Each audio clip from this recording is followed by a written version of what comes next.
here, I swear, to belabor the obvious, but there's obvious that needs to be pointed out and it needs to be separated, I believe, from opinion.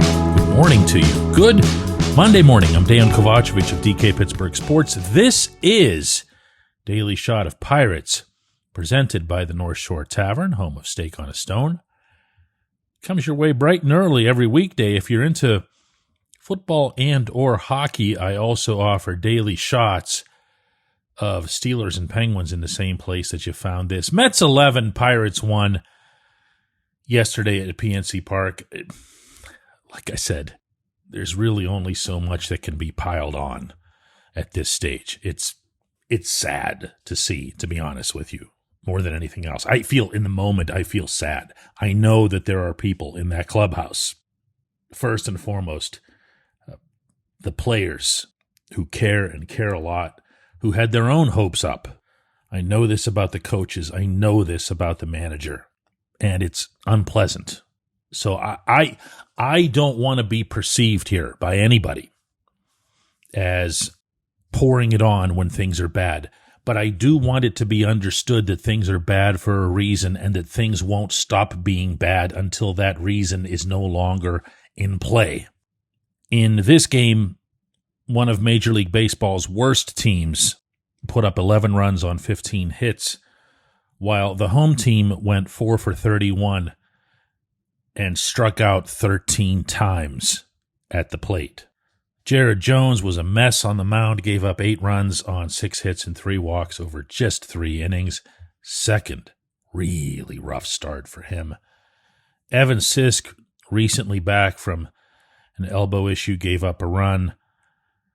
Kirby Yates gave up a run. Gregory Soto gave up a run. Mason Montgomery, as ever, was perfect with 3 strikeouts for his outs. But let's start getting real here. And let's keep it macro, because when stuff like this happens, it's not on an individual level. It's not, man, I can't stand it when Don Kelly plays Jared Triolo or some fringe roster fare. The Mets took 2 of 3. That means the Pirates have now lost 6 series in a row. They've lost 5 of their past 6 games. They've lost 10 of their past 13. They've lost 15 of 23 since the All-Star break. Happen to remember how they entered that All-Star break? By sweeping and crushing the Major's best team, Milwaukee, right here at PNC Park. And we can start talking about this and that, and they can't hit left-handed pitching, and some of the starting pitchers aren't getting it done. This is all about the bullpen. It's been all about the bullpen since March 26 in New York. I know that. You know that. The general manager of this operation has known that the entire time. He elected to do nothing about it for months, and by that I mean actually nothing, like waiver claims, call-ups, nothing, zero. And then, within the past, handful of weeks, you started to see a little bit of experimentation, trying different players, different things. And then, magically, on trade deadline day, poof, they all showed up. The bullpen brigade. The cavalry. One of the best relievers in all of baseball, Luke Weaver, showed up. Awesome. Only one problem. They showed up after the band had just got done playing its final encore. I mean, they're holding their lighters up and everything, but it doesn't matter. None of it matters now. None of it mattered at the deadline. Want to just stick with the facts, stick with the numbers, stick with the stuff that's stamped into cement? I've got you. Charrington's got a 423 and 567 record since taking over. That's a 427 winning percentage. In the 7 years he's been here, he's never finished above 4th place in the Central Division. Every other team in the division has. Only the Pirates haven't. They're currently 58 and 62, a season low 4 games under 500. They're a half a game ahead of the Reds. So yet again, the final 2 months of this season will end up with some form of back and forth between the Pirates and the Reds to see who finishes last.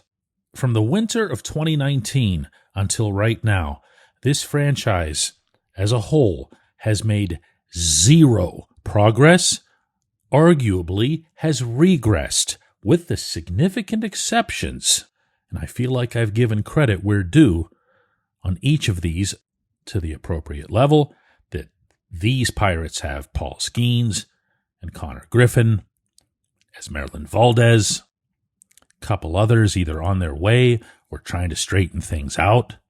If you rewind the clock and you look at where this entire system was from top to bottom in 2019 and compare it to right this second in 2026, your essential differences will be having Skeens and Griffin, and boy, are they going out of their way to make sure they don't have Skeens. At least not the version that everybody else in baseball got to observe and applaud for a couple of years. So let's even take that one off the list, just for now, just for the purposes of this argument, because only the Pirates out of the 30 teams at this level would have allowed what's happened to Skeens to happen to Skeens. So it's Griffin. It's 7 years, and it's Griffin. Fire this guy. Fire him a year ago. Fire him this week.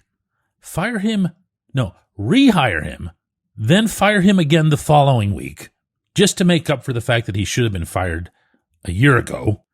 And then at season's end, do a bonfire or something, some strange, uncomfortable ritual, and fire him off into some other team's developmental system where he can maybe find something that interests him. When we come back, J1Q.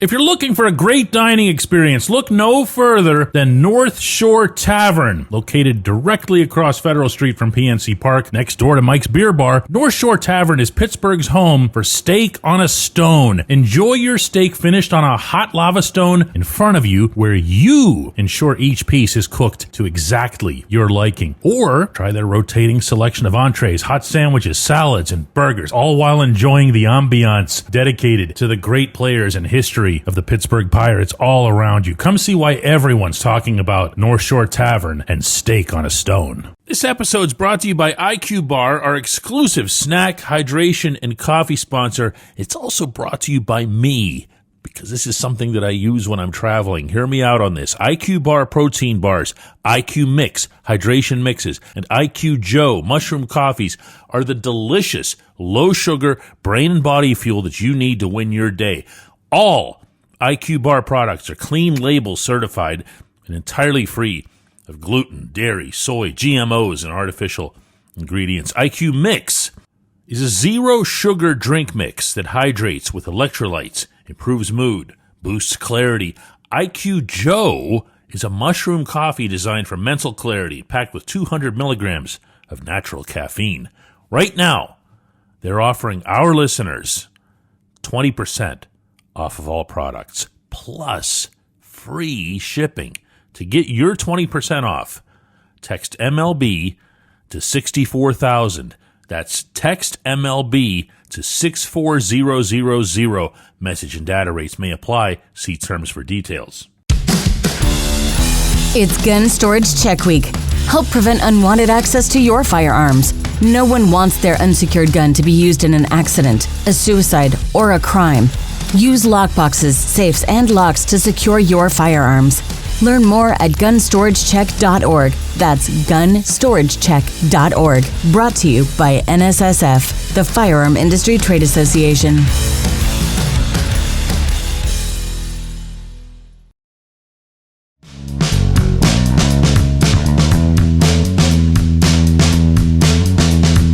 Today's J1Q comes from Anson, a long-time listener, viewer, reader, supporter of our website. And one of the many things I appreciate about the audience that we've been blessed to build up at DK Pittsburgh Sports is you guys aren't exactly afraid to challenge when you disagree. And I'd hope you would both recognize and respect that we, in turn, aren't afraid to counter. So we're gonna go at it today because Anson's going at me here. You ready? J1Q. DK, why do you think the vast majority of in-season trades happen right at the trade deadline? Seriously, there were 52 trades made in Major League Baseball between August 1 and August 3. There were 16 trades made in all of July. There were 10 trades made in all of June. It's fair to criticize Ben Cherington's record. It sucks. His teams suck. It's not fair or right to imply the things that you do. Do you think all the GMs were ordered to make a deal on August 3rd? Do you think that no other GM has any sense of urgency as well? Do you think all of those trades could have happened weeks before? I've enjoyed your work going back to the newspaper days. I'm at a loss why you're repeatedly going down these rabbit holes when there's so much more concrete that should be getting more attention. I'm going to say it once more. I appreciate you. I really do. No place, no forum could be more boring and worthless than one in which everybody just nods along. I feel like I've laid some of this out previously, Anson, but I clearly didn't do a good enough job, at least with you. I'm going to give it a second try, okay? And again, that might legitimately be on me. I have maintained that it is entirely possible that the Mets were not going to let Luke Weaver go until the last day because they were just going to see what was out there. I've also broached the possibility that the Mets were just going to take exactly that long to scour through the Pirates system, as is their right in these types of trades, to get the player they wanted. They feel, obviously, that they did that with the 21-year-old shortstop prospect Sammy Stafura. Okay, so let's take Weaver and move him off to the side. Let's take Lake Bacher and do the same with him, even though he's not anywhere near the pedigree of Weaver, and just presume that the Marlins would have had a tough time moving somebody from their existing pen because they're still in this. In fact, even now they're still in it. They're 60-59. They're 3 games back in wild card. It's not great, but it's not the end of the season for them either. So they hang on to Bacher. They eventually get something that they like for him, and they go ahead and move him. Kirby Yates is here. He didn't have the best outing yesterday, but this is a good pitcher. This is somebody who's been around for a long time. He's an adult. He's someone who could have helped your team when it needed to be helped. The Angels, as you and I are speaking, are 45-73. They've been out of it since day freaking one. They needed a 39-year-old reliever like the figurative hole in the head. The prospect that the Pirates sent to Anaheim in this trade was a pitcher, Kyle Robinson, who'd been with the Altoona Curve, not remotely one of the Pirates' better guys. This is what I'm talking about. This is a transaction that could have happened at any stage of the summer or even back in the spring. And you don't have to wonder why it wasn't happening because Cherington told you at the time he wasn't interested in going outside the organization. He instead continued to insist week after week, blown lead after blown lead, that he was going to go with internal options. And he didn't even really do that. He stuck by, well, let's put it this way, a lot of them aren't here anymore.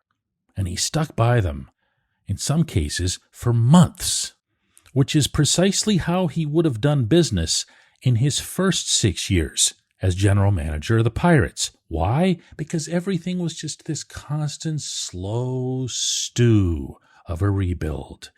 Yeah, we're going to try this guy, and we're going to look at that guy, and we're going to see what this one has for a matter of a few months. Or he had no concept, no clue, really, on top of having no urgency as to how to generally manage a team that was attempting, at least at field level, to contend. There was zero urgency here, Anson. Zero. He couldn't even be bothered to go and get a Kirby Yates.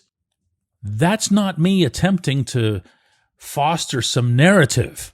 That's me sharing with you a combination, an accumulation of real stuff that's taken place over the course of 7 years now. He is exactly who he is. Now, let me put this a different way, okay? Just, if you can, just forget everything that I just said. Forget everything about August 1 through 3 and the 3 relievers that ended up coming in and all that other stuff. And let me just ask you this. Anson, you're Charrington. You're him. I'm talking directly to you here. And your status and your list of achievements in Pittsburgh are exactly what they are. No opinions, no slant this, narrative that. They're just exactly what they actually are. And you have 1 more year on your contract. 1. And you, Anson, not him, you can't be moved to send a real prospect out for a real reliever at some point sooner than this guy did. That's not a competitive person, Anson. You'd do it in a snap. You know you would. I appreciate you for the 3rd time. I say it now. I appreciate everybody who listens to Daily Shot of Pirates. We're going to have a double shot of Pirates as well. That'll be today at 3 p.m. Eastern on our YouTube channel, live. Hope you can join us for that one as well. See you then.